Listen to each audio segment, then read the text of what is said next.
meeting is an open session of the Roselle Park Board of Education.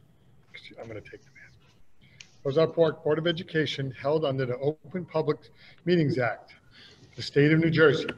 Notice of this meeting was sent to the Star Ledger, local source, and the Home News Tribune, the borough clerk, school offices, and the district website.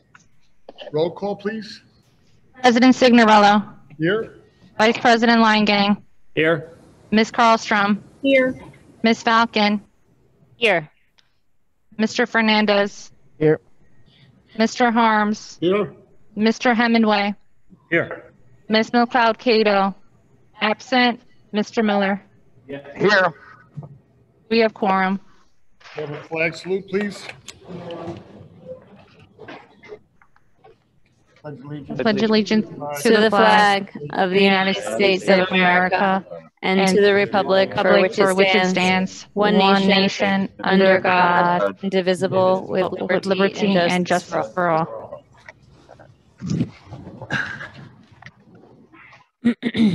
Thank you. Now we're going to go into executive session. Let it be resolved that the Roselle Park Board of Education meeting hereby convene to execute session for discussion of the following subjects: attorney-client privilege. It is anticipated the executive session will take approximately 60 minutes. The board may take action during this public session. The board shall return to the public session following the executive session at approximately 7 p.m. The minutes of the executive session will be released to the public when the reason for the executive session no longer exists. Make a motion. Second motion. Second. All in favor? Aye. Thank you.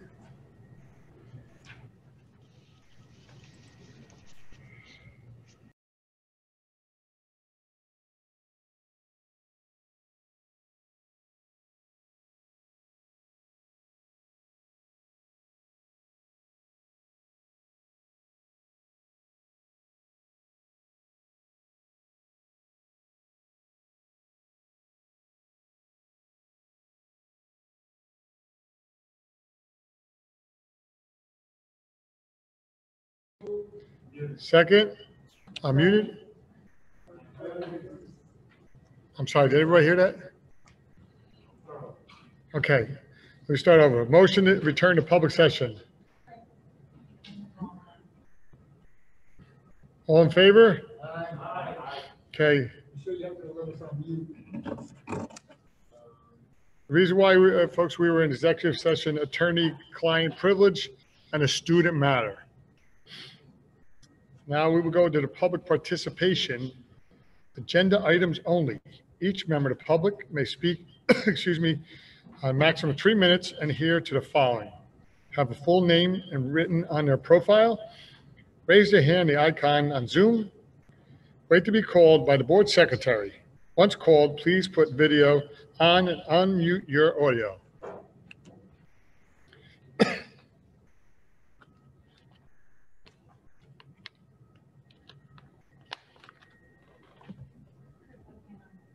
Hello, my name is Zachary Infante. I live at 525 Roosevelt Street, Roselle Park, New Jersey. Good evening. And thank you for your time, and congratulations on getting our schools opened in readily time. It's appreciated, the work that you've been doing and the time that you've been spending to make sure that all parties are safe and secure. I want to ask a question in regard to agenda number Number 7, the high school and middle school extracurricular advisors. I noticed that several are mentioned, and perhaps I am proactive in asking about the musical theater program, the theater program at the high school. And I'm wondering what is in place or what plans are being made to ensure that the students pursuing theater as an extracurricular activity will be able to be provided with that service, though it may not be in person, virtually. I work professionally as an actor and have been had the access to doing theater on Zoom and through other virtual platforms. And I'm wondering whether that's something that's being considered as you explore extracurriculars because I noticed that it does say that it will only be paid, advisors will only be paid full stipend associated if the event is conducted in person and in full. And I'm wondering whether that's just particularly to the advisors or the directors, the people involved in general. Thank you, Mr. Infante. Mr. Garrido, could you help me out, please? I'm trying to unmute. Okay. Please still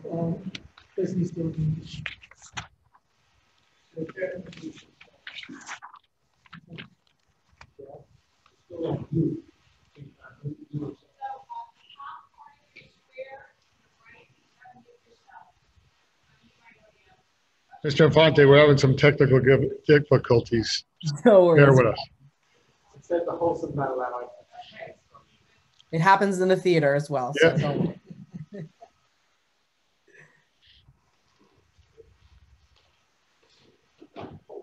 I guess I'm the only one who can talk. What do you have to say about the theater, Mr. Singer? I love it. Take two. Take three. Take the thing and click.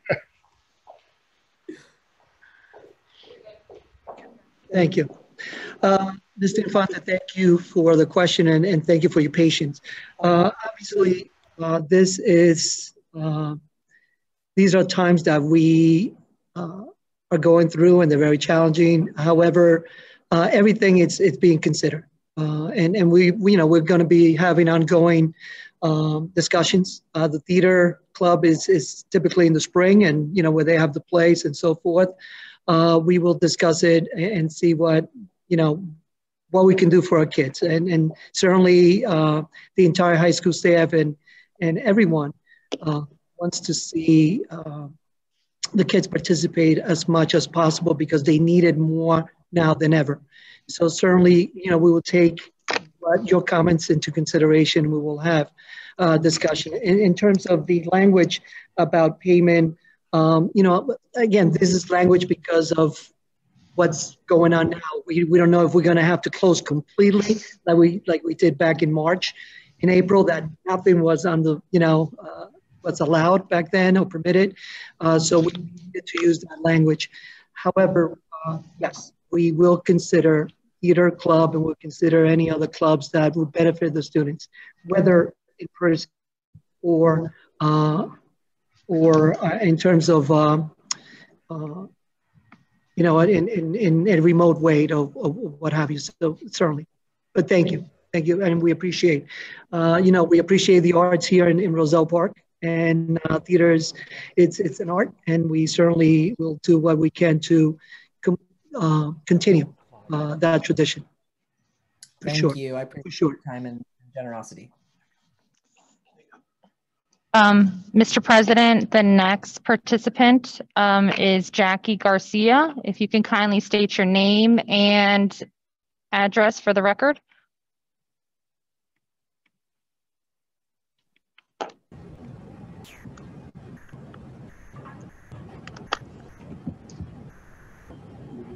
She needs to be unmuted.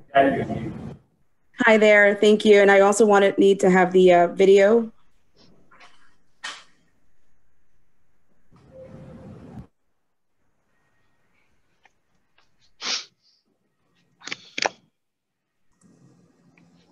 Thank you. Good evening, everyone. Jacqueline Garcia, 600 Laurel Avenue, Roselle Park, New Jersey. I have a couple questions on agenda items.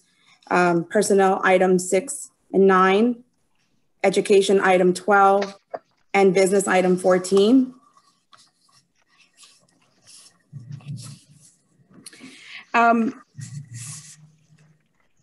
Briefly, is there any way that you could just elaborate on the job description for the instructional coach for item 6? For item 9, professional development, specifically what type of professional development did they receive and what type of professional development will they be providing and to which teachers and grade levels?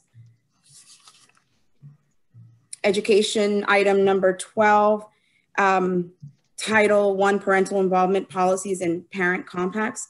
I tried looking for this online and I couldn't find it. It looks like it was to be approved and I was just curious if that was going to be introduced tonight. And if so, you can elaborate a little bit more on that policy. And then item number 14, the approval of minutes. I caught up, I wasn't here last time, but I didn't see the board minutes posted. So I was wondering if the video was in lieu of the minutes, or if those were going to be provided before they were adopted. And then I also have another question, but we'll save that for the end. It's not on agenda items. Thank you. Okay, thank you, Ms. Garcia. In terms of agenda item number 6, the job descriptions, the district hasn't had an instructional coach. I don't think ever, but we did have a job description that was a little outdated, and so the responsibilities for that coach, that job description back then, is different than what we need the coach to do now. It's an ELA, English language coach, as well as a math coach. And as education has changed over the years, so has the roles of the instructor. And in this case, specifically the coach. So that's the reason for a revised job description for the coach. That's number 4. Can you please let me know what's the other? Is it number 9? Yep, it was the Yes. professional development. Sure. What type of professional development did these folks receive, and Yes. what will they be providing? And Yes. teachers or grade levels? Absolutely. These will be providing professional development for all grade levels. On November 3rd, we have a professional development day, which is part of the teacher's contract. They will be working with the teachers on technology instruction with using technology, as well as integrating technology into content areas. So there are a variety of things. I do not have the agenda in front of me right now, but if you reach out to me tomorrow, I can certainly give you a more detailed information on what it's specifically that will be doing that day. But it is for the full staff. That professional development day is for the entire staff. Thank you. Next number. Next item was education item 12, the parental involvement policy. It looked like it was to approve the policy, and I just haven't seen it anywhere online. I was just wondering if you were introducing it tonight, and if parents, if I can receive a copy of what it entails. Yeah, yes. There's a required policy that is it's federally mandated. Because the Title I is a federally mandated funded program. We do have it in our central office, so we can certainly, share that with you. But it's an annual approved policy by the board. So every year you will see it. It's the same, and it's because we receive Title I funding, and that's really what the policy is. How we use it. That we're going to use it for the appropriate programs and things such as that. So you have a copy of that we can receive? Yes, we have it in our board office, so certainly you can. Again, if you can reach out to me tomorrow, we can, I can give you both of those items. Thank you. And the last one was just approval of minutes, but like I said, I caught up with the video, so I think I'm pretty much up to speed. I just didn't see them posted online today.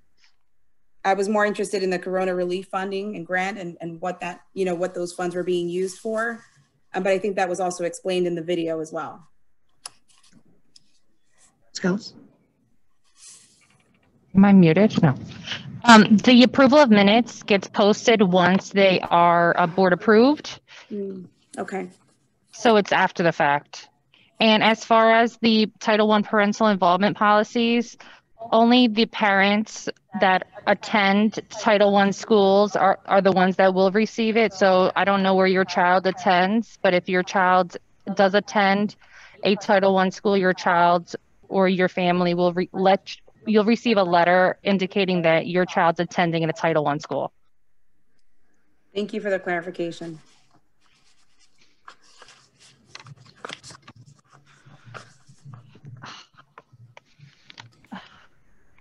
Mrs. Callis, do we have any other? I see no other hands. Okay. We'll go to committee reports. Yes, Mr. President, I have our facilities. We met last Thursday. I don't know why. And we went over the use of fields for outside groups. We also went over some of the capital projects that we want to accomplish over this next year. And we also went over about how the winter sports are going to be handled. Unmute. Oh, no. I have a committee report. Mrs. Carlson, just hold off. I just want to go on something on facilities. Mr. Harms, I heard, Sherman School's been trying to raise some funds over the last couple of years, and it is something that is true and dear to their heart. Back paved, and it's probably, respectfully them, it's not a priority, the Board of Education and the school, but I just have a question, maybe Mrs. Osborne can help. If they raise some kind of money, whatever, it's $1 or $50,000, we can accept it? Yes. Go ahead. I checked with Ms. Callis with that at the meeting also. Yes, we can accept it. It would go into, I always called it the general fund, but basically it's what it goes into the general fund, and then it's earmarked out for that particular project when that comes about. We've asked Ms. Callis to try to go out and get a price, just a quote on what it would possibly cost us to do that Sherman School back. I'm looking at about, myself personally, about $100,000. Because you have to mill it and then pave it again, because just going over that's going to create more havoc. So again, we'll just wait for Ms. Callis to come back to give us. Yeah, I would just like to see, just get a quote. If they gave us $5,000 or $50,000, I just hope it stays there. And it would go into the general fund and then earmarked out. I think that's how you would say it, Jennifer. And the only thing I would add is that you have a board policy on donations, the acceptance of donations. So the board would follow that policy guidance with respect to accepting funds. Yep. Thank you. Mrs. Carlson, again.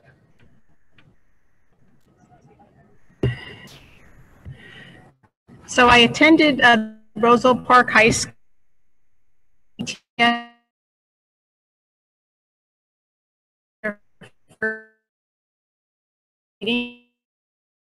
via Zoom. Please join the PTSA, and so please go on Facebook and like their Facebook page. And from their Facebook page, there's a link for a way to sign up for the PTSA. It's called Member Hub, and I did it last week myself. It's very easy. You can input it. So those of you who are parents of high schoolers, please take a look at this. Staff members at the high school, you can also join that way and help support the high school. They're looking to find some fundraiser because in these day and age of the pandemic, it's hard to raise some money for the PTSA. So it's something to look forward to. Thank you. Thank you, Mrs. Carlson. Any other committee reports? None? Thank you. Now we'll go to the superintendent's report. Mr. Garrido. Thank you, Mr. Signorella. Good evening, everyone. I do have 3 items that I wanted to bring to the board's attention and also the public. First of all, I just want to give an update on the reopening of schools. Mr. Infante, he did mention that he was grateful about reopening. We are into phase 2. We opened up our buildings to our self-contained special education students on October 1st. Yesterday, we opened up our pre-K through 3rd grade. And right now, we are planning to bring in our grade 6 and grade 9 students a week earlier than we originally planned on November 9th. The reason for November 9th and for 6th and 9th graders is because they're brand new to the buildings.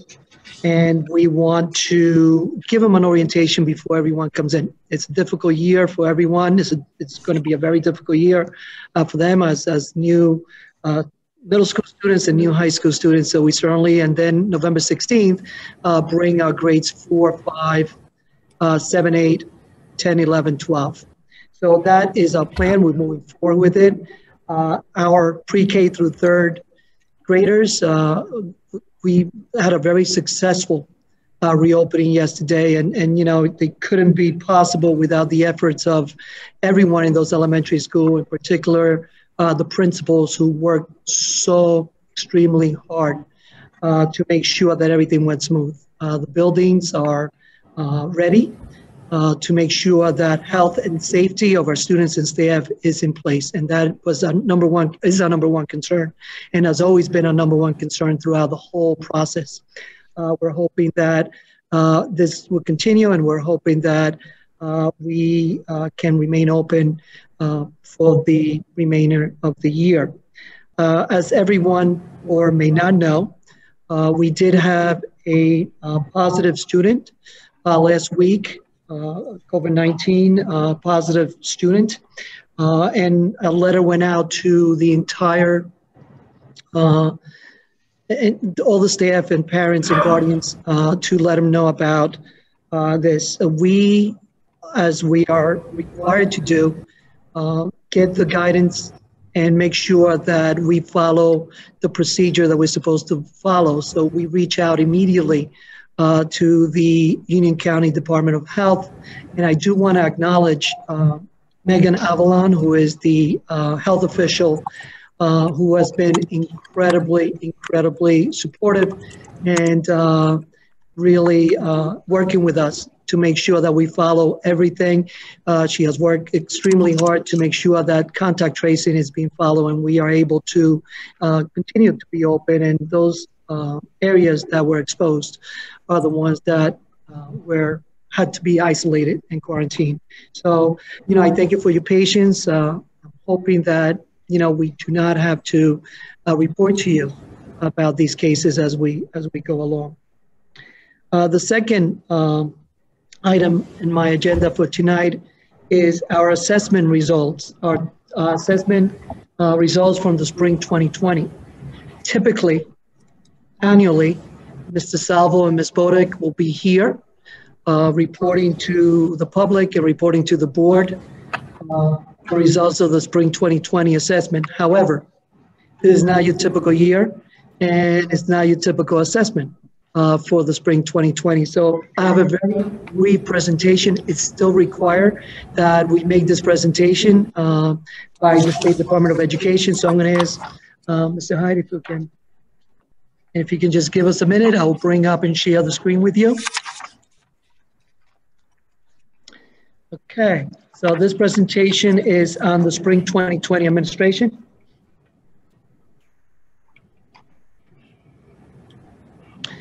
On March 24, 2020, the federal government issued a waiver excusing New Jersey from administering the annual statewide assessment, which included the New Jersey School Learning Assessment, ELA Math, for grades 3 to 10, the New Jersey School Learning Assessment in Science for grades 5, 8, and 11, the DLM, which is a special education test, ELA and Math, and the DLM Science, which is also a select special education for students in grades 5, 8, and 11, the access for all ESL students and parent refusals. Governor Murphy later announced the cancellation of all of these assessments for the spring testing window.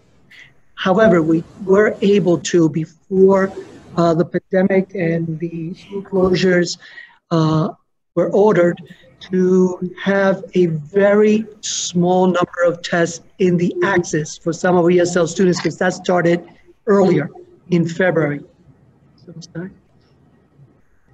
And here are the results of the access testing. Was completed only at Sherman School prior to the March 24th announcement, which waived the schools from the spring assessment.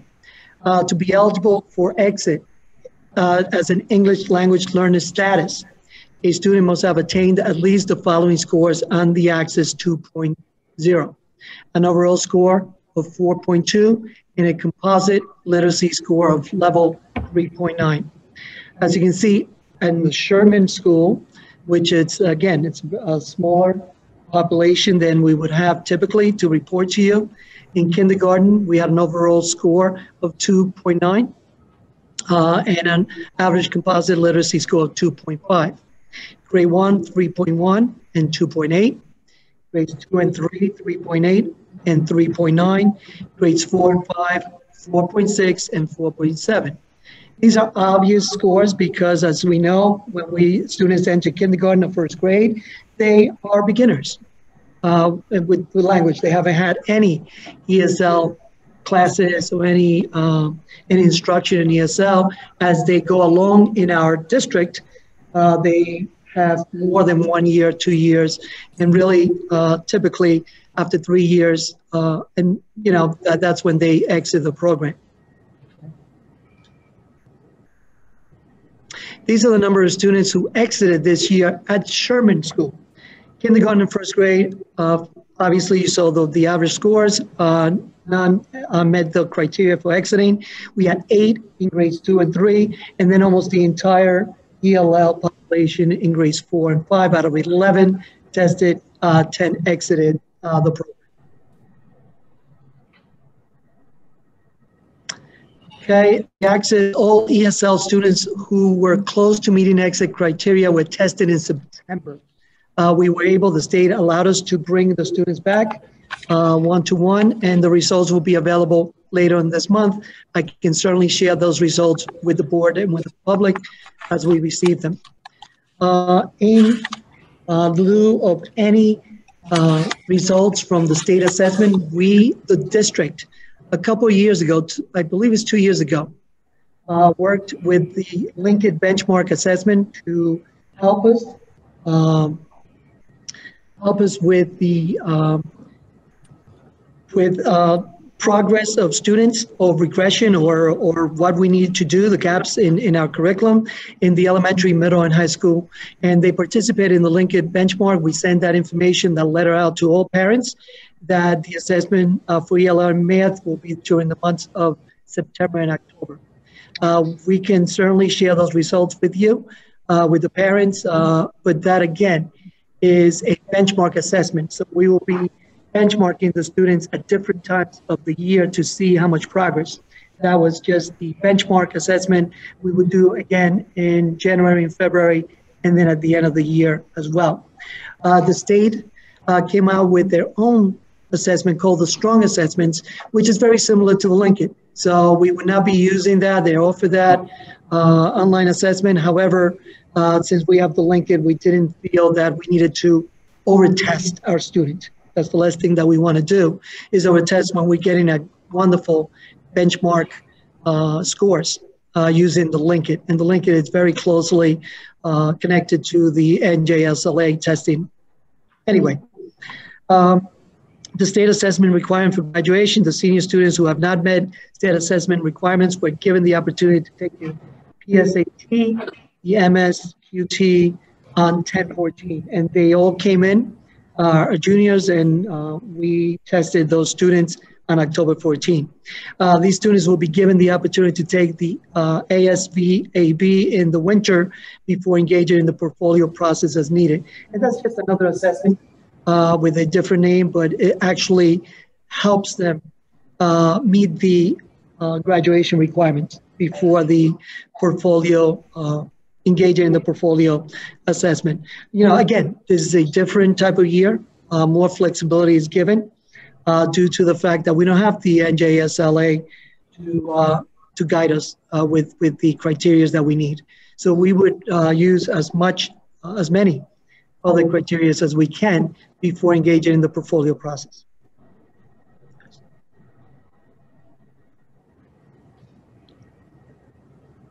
And this is the calendar. It is posted online because it's required to be posted online for our district assessment information. Ms. Bodek, Director of Guidance and Testing, is responsible for scheduling and arranging all of these tests here. And we have access for students, and it starts follow-up testing February, April, and the results will be available in June, and then the advanced placement exams, the dynamic learning maps for special education, pathways to writing. The Fountas and Pinnell is another benchmark that we use for students in reading for K through 8, and the Lincoln benchmark, of course, for grades 3 to 10. And I believe there's one more page of schedule. And again, you can look at these or search on these. It's on the website. Okay. That's a question. Okay. The National Assessment of Education process, which is the NAEP, it's right there, it's in the winter. And again, these are all pending if the state or the federal government allows us to have these tests in person. Okay.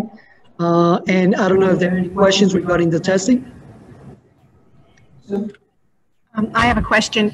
At one time, the state allowed the Accuplacer. Are they still allowing the Accuplacer? Yes. Because Yes. I know Union County College has helped us in the past, and I think that's an easy, not easy, but a test that is the students can grasp in the area of ELA and math. So we could still Yes. use that? Yes, absolutely. And again, there's going to be more flexibility as we get, moving on with the year, especially if, again, this year, we do not have any other means of testing students and the flexibility of allowing some of these. Yes, they will allow for flexibility. Sorry? Falcon? Okay. Ms. Falcon, do you have a question? Yes, I have a question about testing also regarding the PSAT.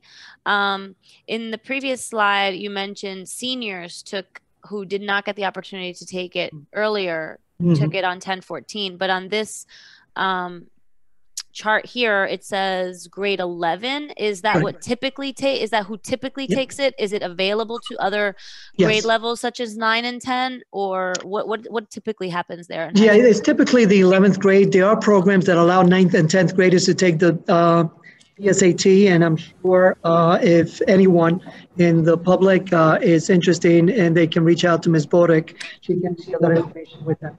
But there are certain programs that do allow younger students, younger than 11th graders, and seniors were allowed to take it if they didn't as juniors. So this past week on October 14th, who took that test on October 14th of Roselle Park High School? That was 11th graders. So 11th graders and whatever other seniors needed to. Correct. So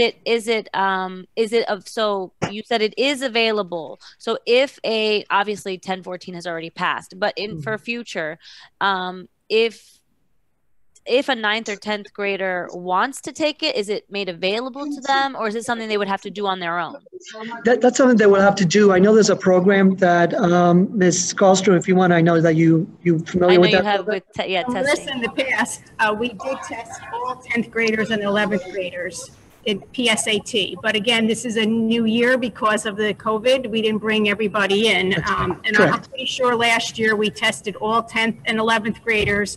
They were allowed in, and the few select seniors also as a way to meet the pathway to graduation. And then our 9th graders and the rest of the 12th graders stayed home. It was like a shortened schedule. Years past, when we used to give the PSAT on a Saturday, and again, it was only open to select sophomores who had the math ability and language ability. But some other schools do purchase a PSAT 9, and that's available. But again, with COVID, I bet people were keeping things tight this year. Yeah, and I just want to follow up with that. There are all the dates during the year. They do give the PSATs, and again, if anyone interested, if they can reach out to Ms. Bodek, I believe in the spring there may be another opportunity for PSATs for those that missed it in the fall. Okay. But there are special programs for grade 9th and 10th. We used to bring us Ms. Kallstrom, but this year was different, obviously, because only those 10th graders and 11th graders that needed it for the pathway to graduation were allowed to take it. Got it. Okay. Thank you so much. You're very welcome. Okay. Thank you, Mr. Hyde. Okay. The third item I have, as it is required every year, the summary report of harassment, intimidation, and bullying, which is the HIB investigations, training, and programs, has to be reported for twice a year. One in the January 1, 2020 to June 30th, 2020, which is going to be reported tonight. And we have our anti-bullying coordinator, Ms. Ellen Backer, who will be doing the report for that time frame. Ms. Backer, welcome, and thank you for coming on. Thank you, Mr. Grito, and to the Board of Education members. So here I am again. This time I'll be reporting. I'm supposed to, by law, provide a snapshot of our harassment, intimidation, and bullying data for the time period from January 1 to June 30th. Again, by law, each school is required to have an anti-bullying specialist. And that anti-bullying specialist, along with the principal, is responsible for creating a positive climate and for initiating investigations as needed in their buildings.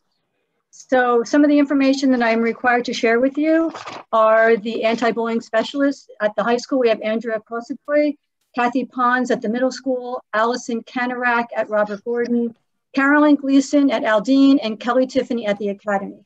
And all of these staff members wear many hats. They're counselors and other responsibilities in the building, and being the anti-bullying specialist is just one of them. For this time period, we had 6 situations that required us to initiate an HIB investigation. Of those 6 investigations, 5 were founded to be actual harassment, intimidation, or bullying, and 1 was not. All of those cases took place before we went out into the virtual situation. So they all happened before March, mid-March. Of those cases, 3 were verbal of nature, 2 were physical, and 1 was electronic communication. The consequences that can be issued when we do find a finding of harassment, intimidation, and bullying can vary, but we always depend on the age and the severity of the situation and whether it was a repeat offender. But we always like to use it as an opportunity to educate both the bully or the offender, as I like to call them, and the victim, parents, anybody involved in the situation, because we always want it to be a learning experience and that they understand the challenges so they don't repeat the behavior. That's always the goal. But some of the other consequences that may happen are, I have to flip my page, I'm sorry. And that was include parent conferences, educating on our district policy, schedule changes if necessary, detention, out of school detention, student monitoring by a staff member, and in some cases, if it's warranted, then there would be a police involvement. We are also required to do a certain amount of trainings and programs in each building so that we improve our climate and as a result, hopefully lessen our circumstances where bullying, intimidation, harassment might take place. A lot of our programs were interrupted or postponed or canceled because of the pandemic. However, all of our anti-bullying specialists work hard to create a climate. They continued with virtual activities, even when we were out of school, pushing in for character education. I know at the high school, our phys ed department works very hard to incorporate those kind of lessons into their instruction. We also use it as an opportunity to do a lot of training for the staff. I, for one, went to a really important training for Union County inclusive school presentations to create an affirming and welcoming experience for our LGBTQ youth and students with disabilities, who are also often two vulnerable populations when it comes to harassment, intimidation, and bullying. We also did a lot of training. Mr. Foy was very proactive with our coaches, our spring coaches, and they did trainings on communicating, being aware of bullying in locker rooms, in buses, and in situations that are a little different than the normal classroom situation. And they also did training with the parents and how to communicate effectively with parents. I also, and all of our anti-bullying specialists participated in a webinar right in the beginning of the pandemic on addressing HIB and discrimination claims in a virtual setting. It's always the goal of our anti-bullying specialists to work with their school safety teams. They're required to meet several times during the year, and the principals to create a positive school climate and where all members of our school community feel safe and supported. And so we continue to do that not only last year, but we're moving forward this year the best way we can in planning and implementing in this new environment. So thank you. Thank you, Mrs. Becker. And I know you and the specialists do amazing work for our students and continue to even as we are remote. We are always in the lookout to find out if there are any students that may need the services that you provide. So thank you so much for your work and thank you for your report. Thank you. Mr. Garrido, I have a question. Sure. So my question is for Ms. Becker. I'm just curious. I want to just echo also what Mr. Garrido just mentioned, because I have seen for myself with my own daughter, the work that they're doing in the middle school from the guidance department, what they're doing for character ed. And I think it just all of the positive things that they're doing with the students, I think are wonderful. I'm just curious about the consequences now in a virtual setting for students who are accused and found to be bullying. You mentioned some of the consequences in the past were detention and school suspension or things like that. What do we do now? How do we give consequences to students who are harassing other students? Well, as I mentioned, very often with counseling and support from our guidance counselor and the anti-bullying specialist and the parents, we usually find that the behavior does not continue. And we use that as an opportunity. If the students address their behavior and acknowledge it, we very often accept that as the consequence. It's only when the situation is really egregious or we find that they don't respond well to the counseling or we feel that there's the potential for the behavior to happen again, that the consequences escalate. But then again, we also have consequences for code of conduct behavior, which are some of the other things that might go hand in hand. So it is a little bit of a challenge. And if they're involved in extracurriculars or sports, if it's really serious, we might look at that. But as of right now, usually we've been pretty successful with using the counseling and the parental support and continuing to give the child support, ongoing. It's not just one and done. We will continue to have the counselor meet with them until we feel that they can handle the situation more appropriately moving forward. So, okay. Thank you so much. I appreciate it. Signorella, that's all I have for my report. Oh, Ms. Becker, one more question. I'm sorry. Sure.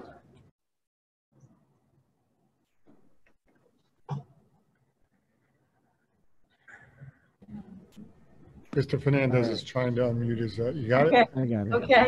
Hi, Ms. Becker. Hi. So my question is, do we consider social media bullying as part of the program? Yes.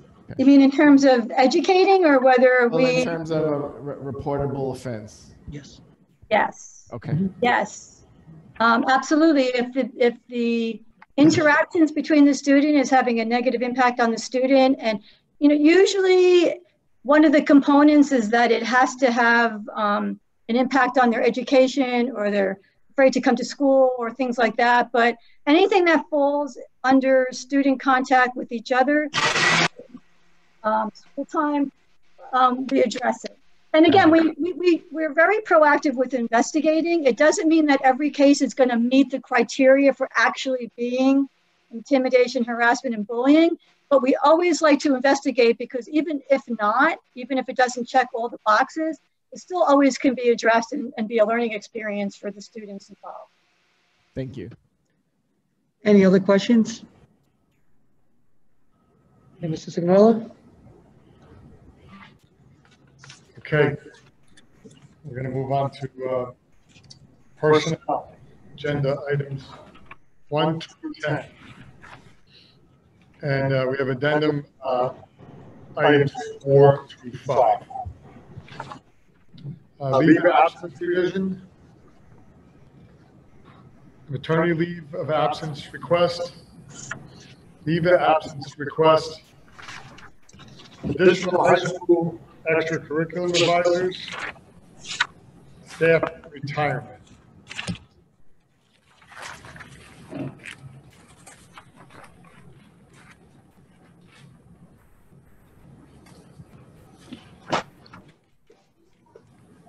Degree changes, change of assignment, job descriptions, high school and middle school extracurricular advisors 2020, 2021. Title 3 ESL support program, professional development, middle school advisors. Need a motion to approve the personnel section? So moved. Second. Roll call, please. Vice President Langang. Yes.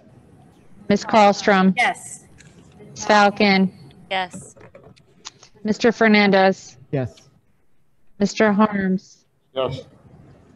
Mr. Hemingway. Yes. Mr. Miller. I would say yes, and I'd also like to add, as a comment to it, on number 7, I just wanted to thank our volunteers, Sammy Lamberger and Kelly Bolger, for volunteering for the band. You're setting a great example for our youth. Thank you, and a yes. And President Signorello. Yes. Education, agenda item 11 and 12. 11 is education programs. 12, Title I, parental involvement, policies, and parent compacts, 2020 to 2021. Need a motion? Second? Second. Roll call, please. President Langang. Yes. Ms. Carlstrom. Yes. Ms. Falcon. Yes. Mr. Fernandez. Yes. Mr. Harms. Yes. Mr. Hemingway. Yes. Mr. Miller. Yes. President Signorello. Yes. We'll move on to business. Agenda items 13 through 20 and addendum items 1 through 3. 1, athletics indoor facility use.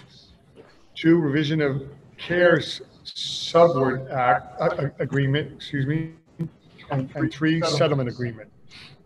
13, approval of bills. 14 is approval of minutes. 15 is a secretary treasurer reports. 16 is use of buildings and grounds. 17 is comprehensive maintenance plan 2020-21. 18 is contracts, and 19 is idea budget revision. 20 is state check cancellation. Need approval of a motion to approve the business section? I'll move it. Second? Second. Roll call, please. Vice President Langang. Yes. Strom. Yes.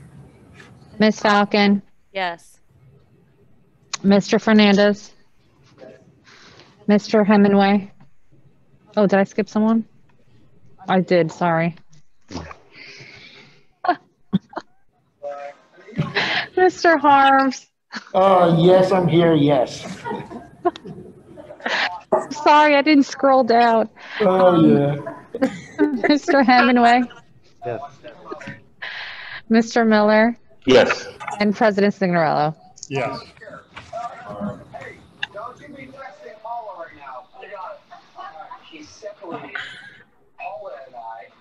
Okay, Mr. Harms, you maybe laugh. We're on continuing business, right? Yeah. Okay, thank you. We're continuing. Then I heard some background. Yeah, that's it. Somebody's having a conversation. Thank you. It's George Ramirez. So, continuing. Is it George Ramirez? That's What? unmuted. Continuing business. Anybody have any continuing business? I mean, I just have some briefly continued business. I use this platform real brief and short with about Fire Prevention Week. We couldn't do anything in the schools, but the fire department, police department, EMS went to the nursery school and the early child center at the old DASA building, and they did a little bit of fire prevention. Just remember, everybody, just please, I hope you have a smoke detector in your house. I did receive a call that there's a resident in the house that could use too. So other than that, please make sure you have a smoke detector and carbon monoxide detector in your house, and be safe. Any other continuing business? Let's go to new business. Mr. President, if I may? Yep. First of all, I want to thank the administration for setting us on a path to returning to normal slowly but surely and eventually. And I also want to thank all the members of the public who are watching us on Zoom. One of the things I missed from the before times was all of the student recognition and principals reports that we had. Do we have plans to resume that anytime soon? Certainly, as we move to some normal, some normalcy, we certainly will discuss it with the administration and see if we can bring it, even if it's remote, where we can bring the parents and the students remotely in, because capacity is still a concern. Obviously, even if we go public, we need to be 25% only of the wherever we are. So I will certainly discuss it with the administration, and perhaps maybe December or November, December, we can start with that. So I mean, we wouldn't have to have them in the room. We could do the recognition virtually. Just put their name we can on do the it screen. virtually. That would be some kind of recognition. Absolutely, we'll work on that, Mr. Langan. Thank you for bringing it up. Absolutely, I do miss it as well. Thank you. So, Mr. Lang, that's a great report. I just wanted to add a little to that. So I guess we could ask our principals, let's not forget that recognition, and somehow or another, maybe they can video it, or we can show it here. We have a great IT department, and eventually we're going to have state-of-the-art Wi-Fi, and we need to do that. No question about it. Thank you. Any other new business? Mr. President. Yes. I just want to, follow up on Vice President Langang's just thanking all the parents for their patience this week. Also the children for their transition. I think they did a great job. I also just want to say that the PTAs of all the schools need the help of the community, and people should just join all their PTAs. That's all. Thank you. And we heard one PTA tonight wants to raise some money for their Sherman. I know Chad is involved with Sherman, and they want to raise some money. So yes, get involved. Any other new business? So let's go to the second part of public participation. Each member of the public may speak a maximum of 3 minutes and adhere to the following. Have a full name when written on their profile. Raise your hand icon on the Zoom. Wait to be called by the board secretary. Once called, please put video on unmute and unmute your audio.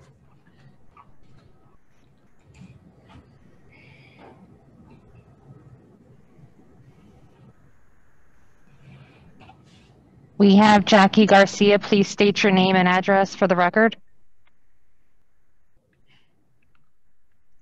Jackie Garcia, 600 Laurel Avenue, Roosevelt Park, New Jersey.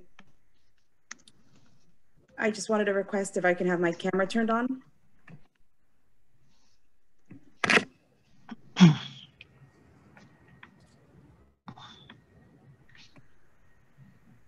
Thank you. I have two things that I wanted to just inform you. On October 22nd, we're going to be meeting with the parents of students with different abilities. That meeting is coming up. It'll be our first one of the year. So I'm looking forward to hearing Mr. Miller. I know that you're presenting on Top Soccer. My daughter loves that program, so hoping that we can kind of resume that at some point. So I just wanted to mention it to the parents who haven't already RSVP'd to reach out to Stephanie Arimas. She's the Special Services new administrative assistant. And her phone number, I'll give it to you guys. It's 908-241-3944, extension 1023. I also wanted to ask a quick question to Mr. Harms. When you reported on the facilities committee, and you mentioned about capital projects, I know that there may be nothing set in stone, but could you just elaborate a little bit more on the types of projects that were being considered? Sure. One of them would be the doors at the elementary schools. We had that planned for last year, but since we didn't have the school, we used that money to get the Wi-Fi, so we could have better communication with our children. The couple of other things with the track, if you remember last year, we were saying about the track, we do that because the children can't use it. It's kind of bad, so they can't use it. The other things, Michelle, I know there was 4 things that we talked about. We talked about the doors, we talked about the track. I'm just trying to remember, it was last week and I forget already, but there were 4 major things we were talking about. We had to move some of the servers to different locations. Oh, that's correct. The servers, there's 4 servers in the schools. There's one right now, it's Robert Gordon, that is actually unsafe for being there, so it's a good time to do it. While the children are all in school at the same time. And Aldine School and also the middle school, I think there was one, or Sherman School, and there was one other one. Is it tennis courts on there? Well, no, the tennis courts weren't in there right now. Okay, that's on a back burner, right? Yeah, that's on the back burner right now because we're hoping the town helps us.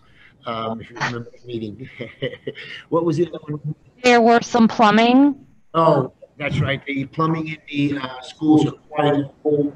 Last year we had an emergency. We had to open up Aldine School, and so we're going into Robert Gordon and Sherman School and doing the plumbing and that. So again, these are, I'm going to say, somewhat set in stone, but if something comes more urgent, then we're going to have to move some of these projects out to later in the year. Okay, thank That you. help? It did, yeah. I was more, I was concerned that there was this possibility of maybe some HVAC upgrades, to kind of deal with COVID situation that we have with all of the schools. But, I guess you guys are already taking a look at that. I know that at some of the previous meetings, you did identify that there is some money set aside for the filtration and the entire system. So yes, and from what I understand, just so you know, Mr. Garrido, you can help me with this. Right now, we're checking every building once a month for whatever that was you were talking about. What do they call it? Yes, thank you, Mr. Hobbs.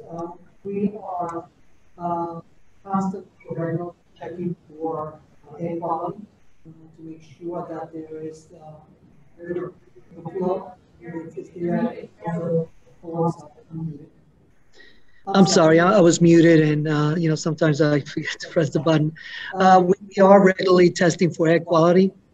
Ms. Garcia will continue to, and also some of actually a big part of the CARES Act funding, we were able to purchase special filters, HEPA filters, for areas with less than the ventilation that you would want to. So we have been conducting checks on ventilation and air quality, and we will continue to do that throughout the entire pandemic. So yes. Ms. Garcia, I can assure you, we're doing everything to make sure that when our children come in, that the air quality and everything that we have to do is being done. And if we have to give up one of the projects to buy extra things, we're going to do that. So sure, be assured that my heart is with our children, and we're going to take care of our children. Thank you so much, everyone. And I just wanted to add that I just became a member of the PTA for Sherman since my daughter is back in district. So I thank you very much for your time today, and I look forward to working with all of you as well. Thank you. Thank you. Mrs. Callis, anybody else waiting?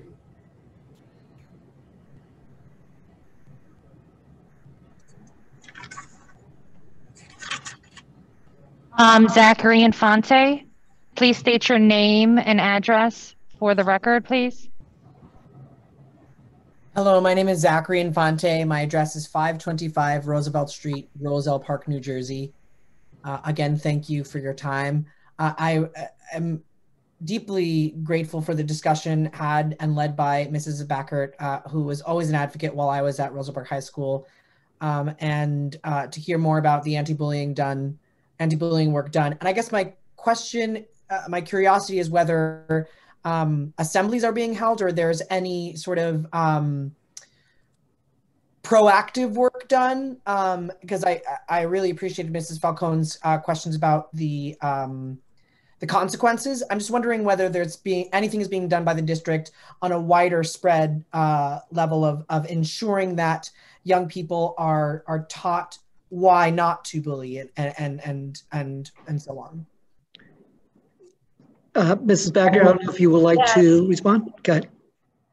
Yes, we do have initiatives that are starting right now. I mean, I know that Mrs. Cosadai, our ABS at the high school, is going to make a presentation to all our 9th graders when they come in for that initial orientation to review our policy, to go over the expectations, and I know that the guidance counselors / anti-bullying specialists at the elementary school are also doing that. We just had Week of Respect, which is a national initiative, and there was a lot of activities and programs being done with the students, even virtually, even school spirit days or any kind of awareness raising. It's not just, we try to just create a better culture, an inclusive, respectful culture, and hope that bleeds into the anti-bullying arena, where the students know that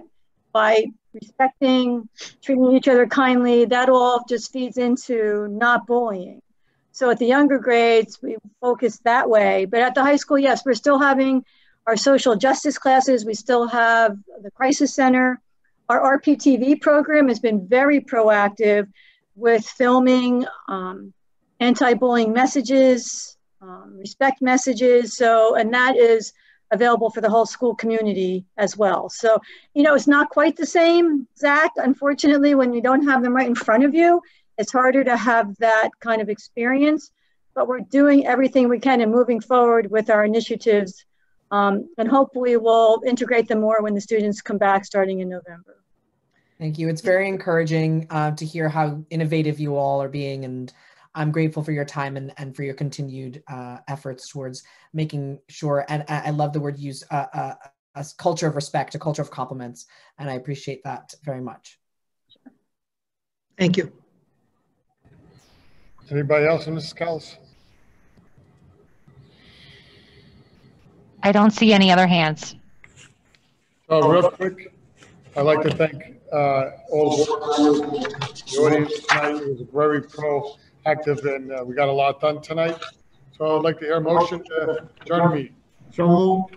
Second. All in favor? Aye. Aye. Night. Good night, everyone. Night, everybody.